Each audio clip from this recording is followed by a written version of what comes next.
Hello friends, are you preparing for a role in finance or accounting or looking to upskill in vendor reconciliation?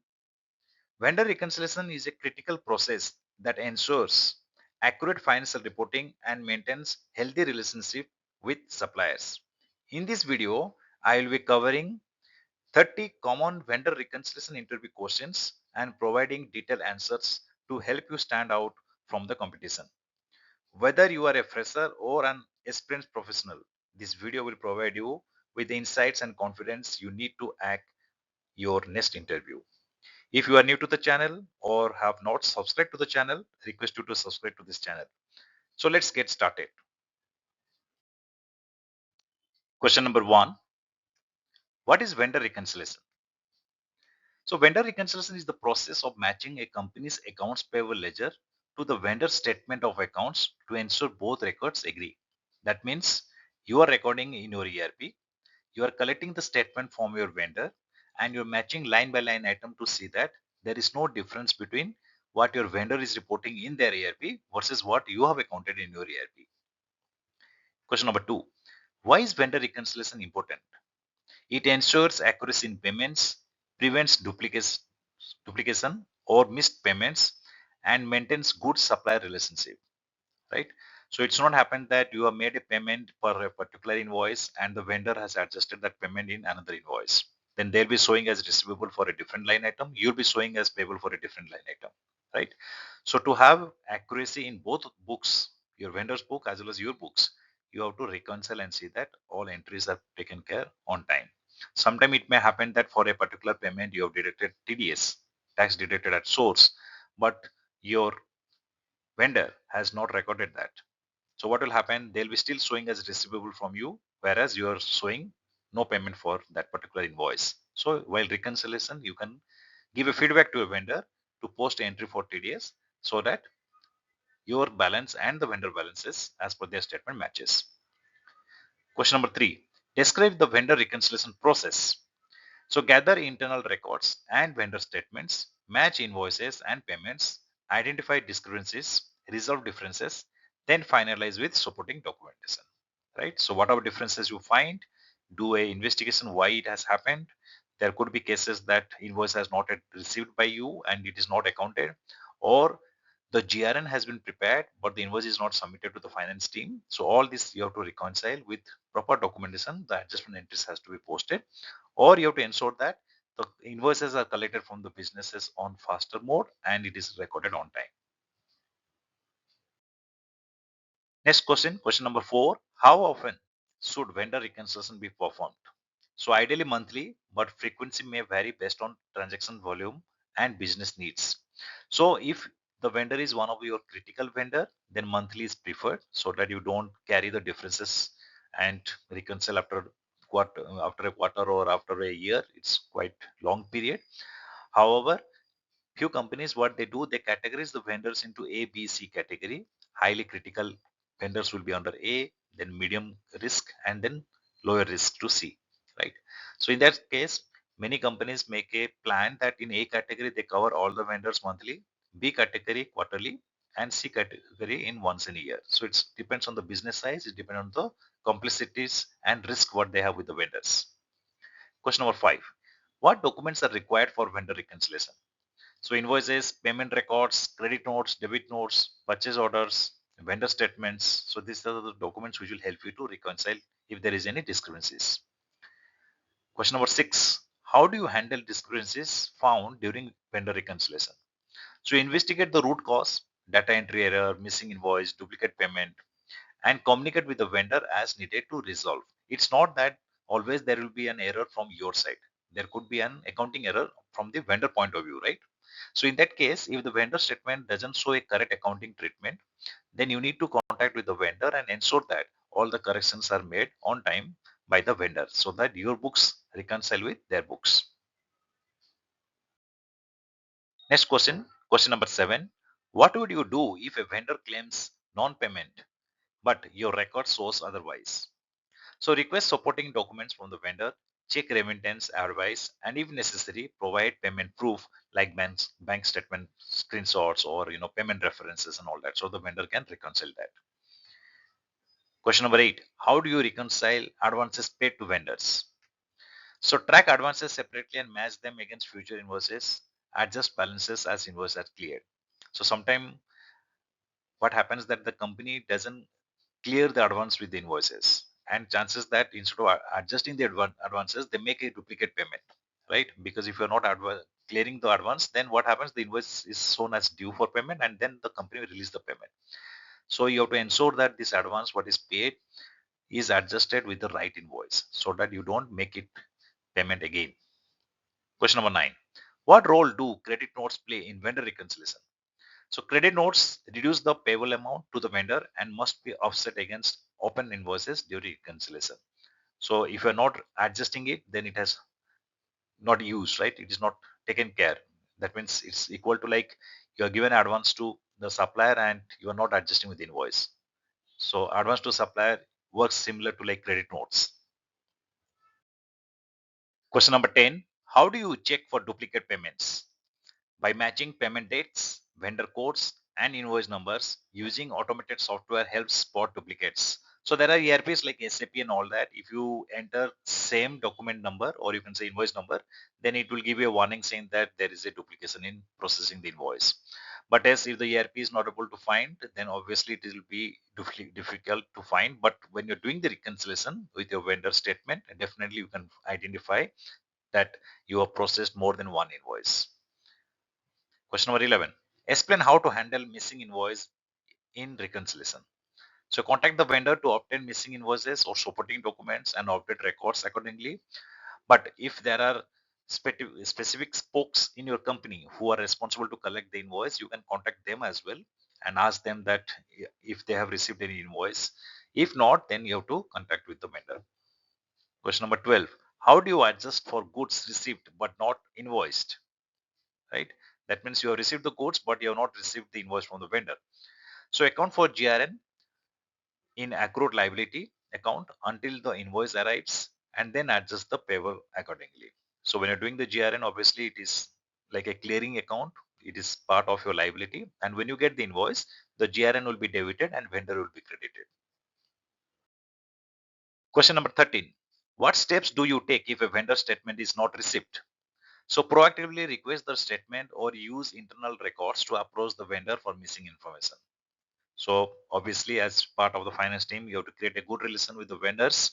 And if you are not able to get on time vendor statements, I would suggest that in the interview you can talk that you should have good relation with the procurement team, purchase team, and take their help or get influence from their team member and get the statements because they will have good relation with the vendors. Question number 14. What are common errors in vendor reconciliation? So it could be omitted entries, data entry mistakes, failure to record credit notes or advances, and timing difference. Question number 15. How do you ensure accuracy during reconciliation? So double check data entry, automate matching where possible, and conduct a second review before finalizing. So that whatever you are going to communicate to the vendor or internal team members, it should be accurate. Because once they start acting, you can't go back and say that okay, during reconciliation, I have done a mismatch, hence this is the result which is not correct. Then people will not trust you or people will not rely on your reconciliation going forward. So you should double check before you publish your report of reconciliation to your vendor or to your internal team. Question number 16. What would you do if there is a payment shown in your records but not on the vendor statement? So confirm with the vendor that payment was made, provide proof of payment, and investigate any misallocation.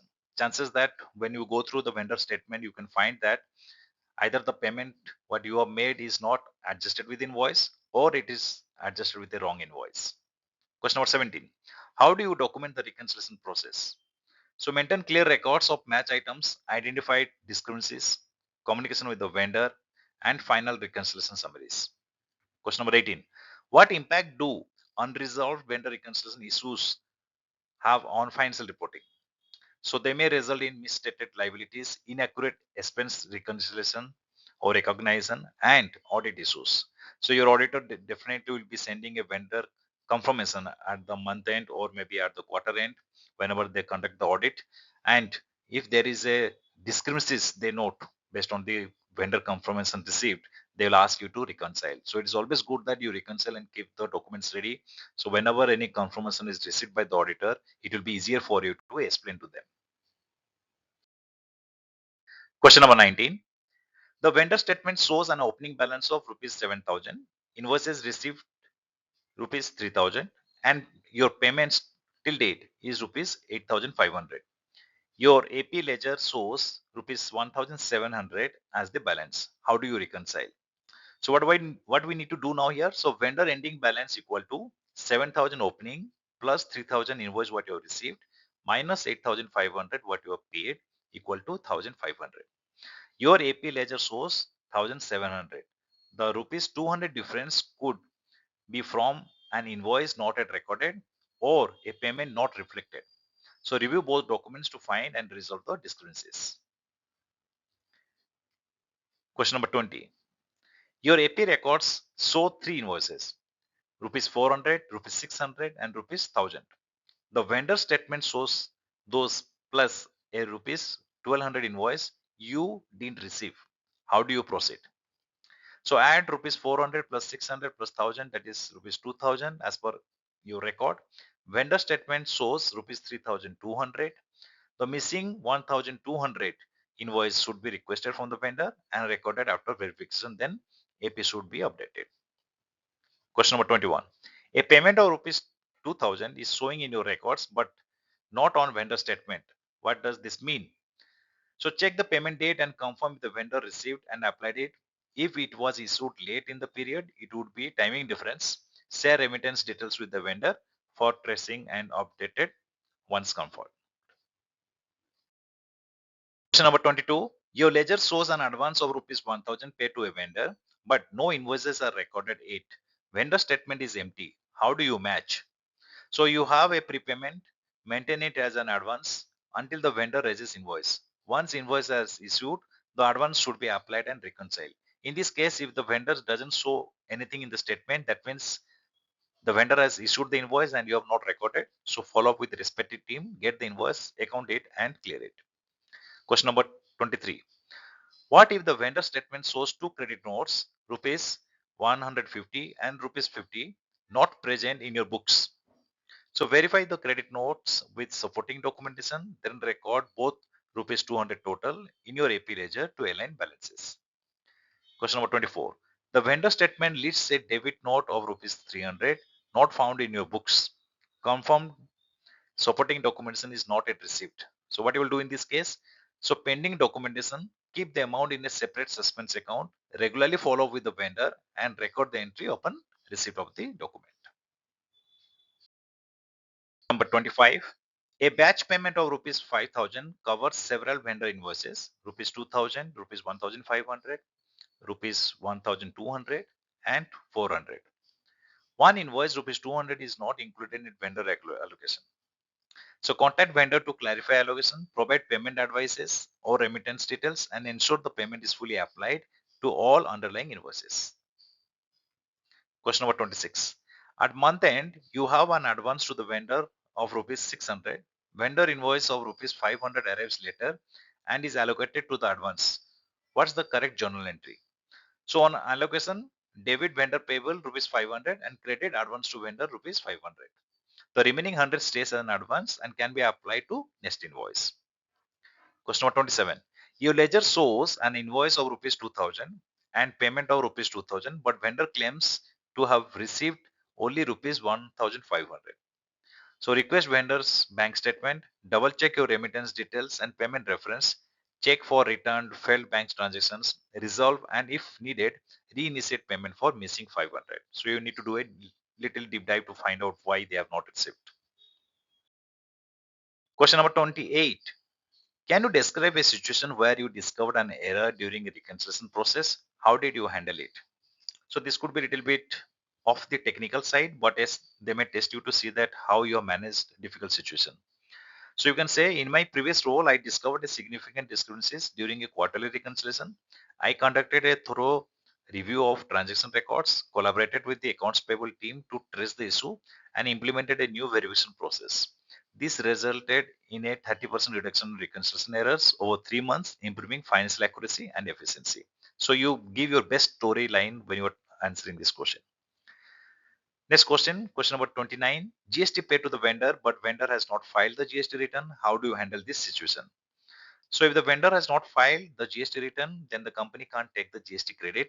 In this situation, we need to follow up with the vendor to ensure that he files or corrects the GST return within the time limit prescribed by the law. We can also invoice the procurement team and production team if amount involved is high. To the last question, question number 30. If your vendor is also a customer for your company, how would you record transaction for them and what is the reconciliation process to be followed? So there are certain companies where you receive the material, you make the finished goods and you sell back to them, like contract manufacturer. How do you record those transactions and how do you perform the reconciliation for those vendors? If the vendor is also a customer for the company, then we need to create two separate accounts. That is one vendor account and one customer account in the ERP. We need to ensure that all transactions are accounted correctly in each account and should not be mixed up. And for reconciliation, both vendor and customer account has to be reconciled separately. So these are the common questions which you may face during the finance interviews in relation to vendor reconciliation. I have few more videos in my channel where you can understand how to perform the vendor reconciliation in practical sense. I'll be giving that link below so that you can watch those videos. So that's it from my side. If you have not yet subscribed, request you to subscribe to the channel. Thank you for watching this video.